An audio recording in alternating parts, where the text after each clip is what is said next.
शिवाजीनगर के नौजवानों की जानिब से हाल ही में वायनाड के मुतासरीन के लिए रिलीफ कैंप का एहतमाम किया गया था। इस रिलीफ कैंप में मुख्तलिफ लोगों ने अपनी जानिब से अतियात दिया था। तमाम अशिया को वायनाड पहुँचाने की मुहिम में ये नौजवान कामयाब हुए हैं। वायनाड के मुख्तलिफ इलाकों में पहुँच कर सैलाब मुतासरीन को ज़रूरी अशिया उन्होंने तकसीम की है। वहाँ के हालात को भी इन नौजवानों ने मीडिया के रूबरू पेश किया है।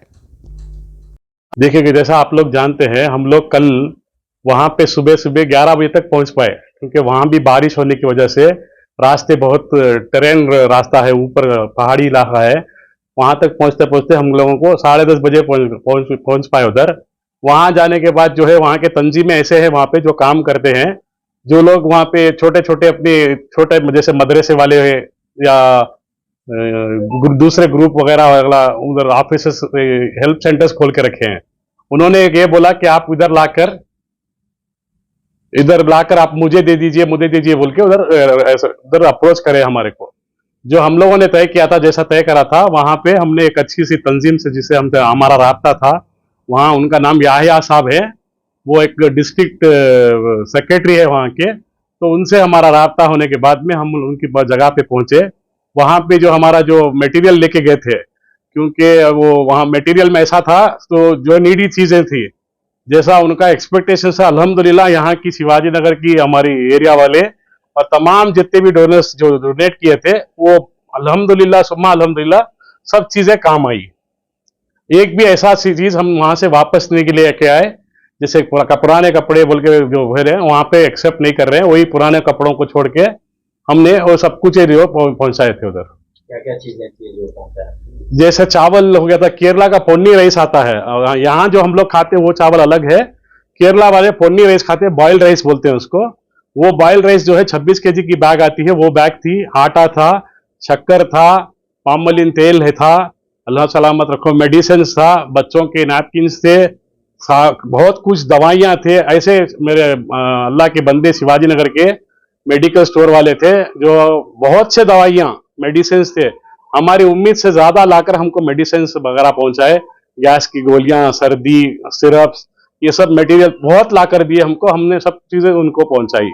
वहां पे तरतीब में ऐसा कर रहे हैं कि वो लोग सेग्रीगेट करते हैं सब चीजें, किसी के घर को पहुंचाने के लिए, वो जैसा किसके घर के ऊपर कितने इन पर आदमियां रहते हैं, उतने ही आदमियों का सामान उनको पहुंचाया जाता है।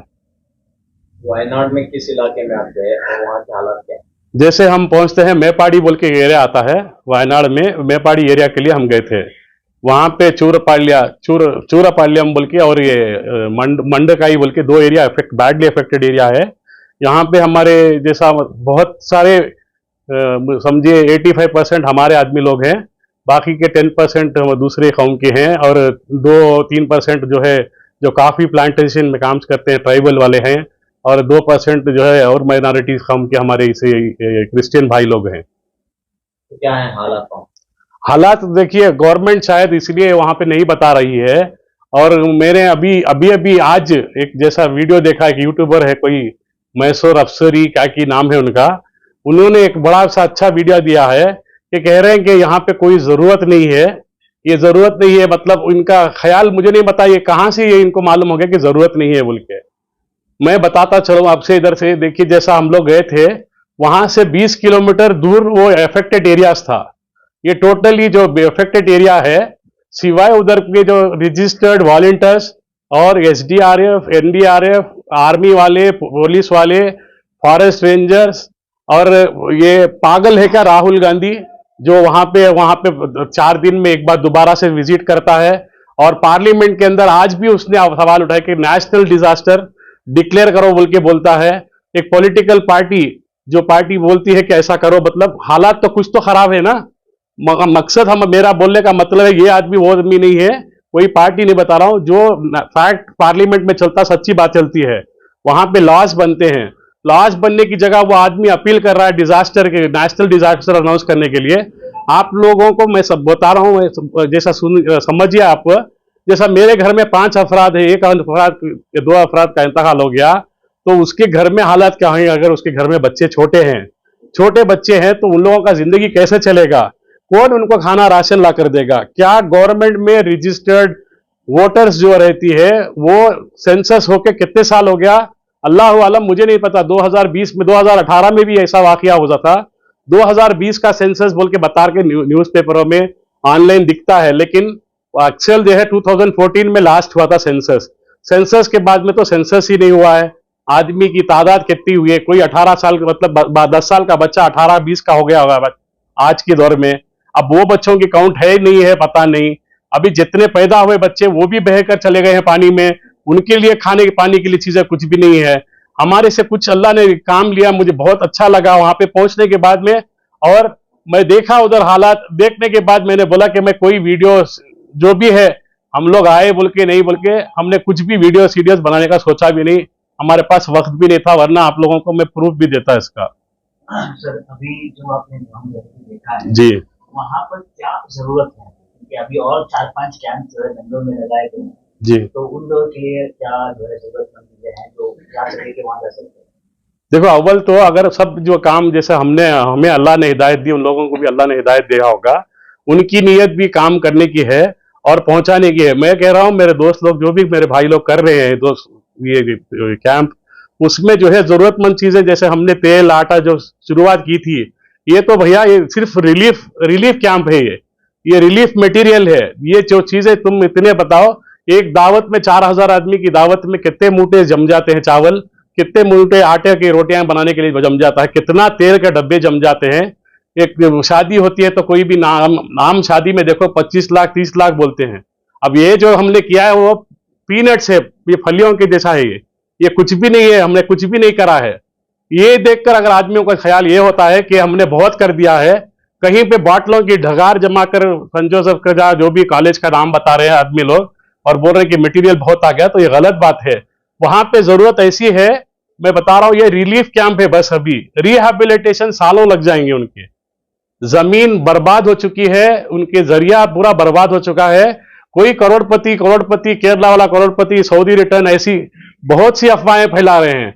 मैं उनसे पूछना चाहता हूं, क्या वो जो भी आदमी कमाने वाला होता है उनके पैसों को लेकर अपने साथ में रखता है, या किसी को नाम भी नहीं बनाता, या बैंक में रखता है? जब आदमी ही फौत हो गया या औरत फौत हो गई, बच्चा फौत होगा, तो उनका पैसा किस काम आएगा? आदमी को ये सोच बदलनी चाहिए कि पैसा मिल रहा है, पैसा है, उनके पास पैसा है। किसे मालूम अल्लाह का बुरा वक्त, अल्लाह ने जब बुरा वक्त दिखाया है, इस बुरा वक्त में ये कैसे चीज क्या काम आती है? आदमी को ये गलतफहमी निकालना चाहिए कि पैसे करोड़पति है। नो डाउट करोड़पति है। वहां पे जो लोग आए थे, कई ऐसे लोग हैं जो अपने फैमिलीज के साथ में वेकेशन, जो बोलते हैं ना हिल टॉप रिसॉर्ट्स है, वैसे रिसॉर्ट्स में सब कर्नाटक वाले भी कितने भी हमारे लोग मर चुके हैं, हमारे बच्चे मरे हैं, वो भी है डाटा। अब गवर्नमेंट में उनको रेस्ट्रिक्शंस हैं। अभी जैसा गवर्नमेंट मीडिया जो है, जो आपने जैसे मेरे भाई लोग अगर वहां पे जा सकते तो अल्लाह के फजल से और बेंगलोर में इल्म होता और कर्नाटक में मालूम होता कि जरूरतें क्या है एक्चुअल में। अब हम लोगों को, मैं वीडियो प्रूफ नहीं देना चाहता, मुझे लास्ट पर खड़कर इसमें कोई भी पॉलिटिक्स करना नहीं है। मैंने जैसे बताया था, आज भी मेरे यहाँ पे आपको बुलाने का मकसद एक ही था, जो जाके आया वो आम आदमियों को मालूम पड़े कि हमने क्या किया। दूसरा जो है, अब हमारा जो वायनाड रिलीफ कैंप था, उसको वायनाड रिलीफ कैंप के बाद से हम वायनाड रिहैबिलिटेशन प्रोग्राम करना चाहते हैं, जिसके लिए आज मैं आपको बता रहा हूं कि मैंने अपने चार्टर्ड अकाउंटेंट से, मेरे एडवोकेट से बात करी है। मैं एक फाउंडेशन खोलने वाला हूं, जिसमें मेरे दोस्त जैसा शिवाजी नगर के आम पब्लिक और मेरे दोस्त जितने भी मेरे कंट्रीब्यूटर्स, डोनेटर्स जितने भी थे वायनाड रिलीफ कैंप में, उनमें से 7 आदमी ऐसे चूज करूंगा जिसमें हेड करेंगे। जिसी के पास यहाँ पे जितने भी मेरे साथ है या बाहर कोई भी हैं, जो भी थे, किसी को पैसों की आस नहीं थी, इंशाल्लाह आगे भी नहीं रहेगी। लेकिन वायनाड में जो काम करने का हुआ, अल्लाह ना करे दूसरी जगह भी हमें काम करना पड़े, तो मैं एक फाउंडेशन बनाना चाहता हूं, जिस फाउंडेशन में एक विदाउट नॉन प्रॉफिट जो ऑर्गेनाइजेशन कहता है, वो इस तरह से नॉन प्रॉफिट ऑर्गेनाइजेशन खोलना चाहता हूँ, फाउंडेशन खोलना चाहता हूं मैं। आइंदा इंशाल्लाह 10-15 दिन में हमारी जो जिससे हमारा राब्ता वायनाड में है, उनसे कैंप हम खोलने की उन्होंने बोला है कि हमें 15 दिन में लिस्ट आ जाएगी जो जरूरत चीजें हैं। मैंने जैसा बोला, रिलीफ कैंप से रिहैबिलिटेशन होता है। रिहैबिलिटेशन प्रोग्राम में टॉयलेट का जग से लेके है ना, खाने की स्पून प्लेट वगैरह तक की जरूरतें पड़ेगी। इसमें जरूरी चीजें हैं।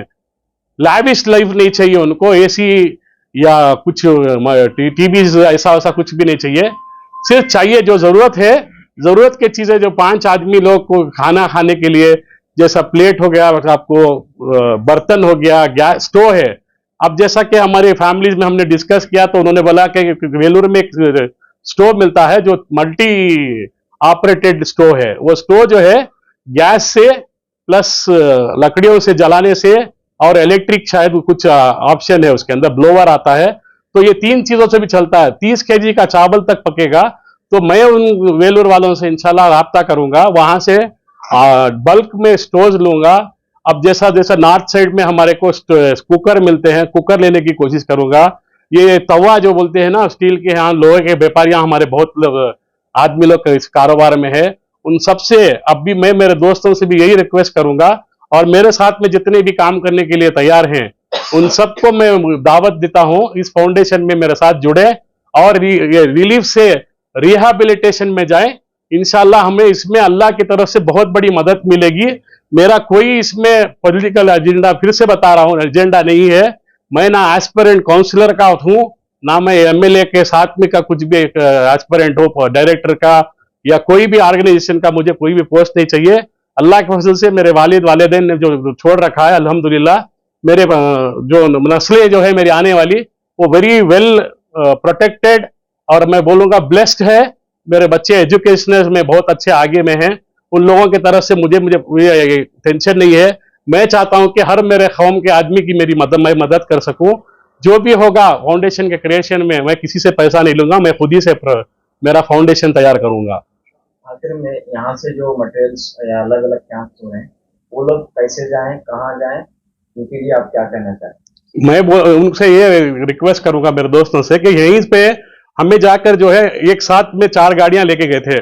बड़ा भाई ऑटो अशोक लेलैंड की गाड़ियां थी, तो वो गाड़ियों में हम लेकर गए थे। तो हम पूरा ऐसे ही जैसा जैसा फिलअप करके लेके चले गए। तो वहां पे जाने के बाद सेग्रीगेशन हुआ।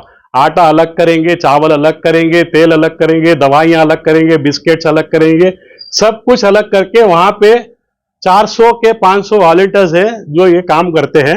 वो काम करके पैकेट्स बनाते हैं, पैकेट्स बना के हर घर में पहुंचाते हैं। फिर से दोबारा कहता हूं, गवर्नमेंट के डाटा पे ना जाएं और ये जो गोदी मीडिया बोलते हैं उनकी बातों पे ना जाए। फैक्ट देखना है तो खुद चले जाएं। कोई यूसुफ पटेल पे ना भरोसा करे, या ना कोई हमारे भाई जो आप लोग इंटरव्यू ले रहे मेरा, उनका भरोसा करे। आंखों देखा हाल चाहे तो वो खुद जाकर देख सकते हैं। कोई भी आदमी जो है, खुदा की जब कहर उतरती है तो कोई भी मदद काफी नहीं होती, दुनिया वाला कुछ भी मदद नहीं कर सकता उसका। जो भी करना है अल्लाह ही करेगा, और बस हम लोग जरिया बन सकते। मेरे जैसे और 100 कितने भी कैंप लगे तो भी कमी होगा रिलीफ मटेरियल के हिसाब से। बाद में जो है रिहैबिलिटेशन प्रोग्राम है वो अलग से चलेगा।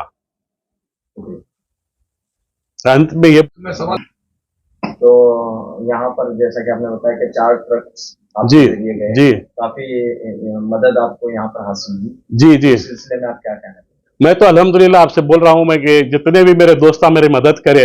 अब उन्होंने मुझे रिक्वेस्ट करी है कि नाम लो मत बोल के। इसमें एक बिल्डर भी हैं, आर्किटेक्ट भी हैं, और माशाल्लाह कोई ऐसे मेरे दोस्त हैं जो कगदासपुरा से हमारे को सपोर्ट करे। और यहाँ की लोकल एडमिनिस्ट्रेशन में पुलिस डिपार्टमेंट ने भी हेल्प की, बीबीएमपी ऑफिसर्स ने भी हेल्प की, लोकल एमएलए साहब का भी जो है इनके ऑफिस से ये हमारे को हेल्प के जैसा था। अल्हम्दुलिल्लाह उनका भी शुक्रिया अदा करता हूँ। जी बताइए। जो भी यहाँ से सामान लेकर जाना चाहते हैं, वो छोटा या बड़ा भाई गाड़ी है अशोक लेलैंड की, उस गाड़ी में भरकर ले जाएं। और वहां पे जाने के बाद जो है बड़े गाड़ियों को बड़ा प्रॉब्लम हो रहा है, और वहां पे फोटोज वीडियोज अवॉइड करें।